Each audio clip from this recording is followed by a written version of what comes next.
আসসালামু আলাইকুম ভিউয়ার্স, দেখুন ভীমের পাশ দিয়ে গাঁথনি করা।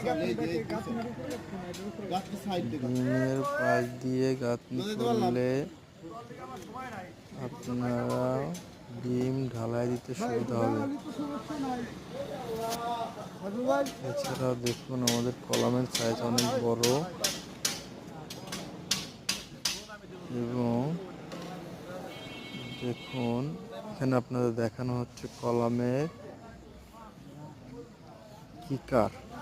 এই কিকার করার জন্য কিন্তু আপনার কলামটা সুন্দর হবে এবং শাটারিং লাগানো যাবে। এই কিকার অনেকেই করতে চান না, আসলে কিকারটা করলে কিন্তু কলামটা লেবেলিং করা সুন্দর হয় এবং শাটারিং করা সুন্দর হয়। ভিডিওটি ভালো লাগলে লাইক, কমেন্ট এবং শেয়ার করবেন। আসসালামু আলাইকুম ভিউয়ার্স।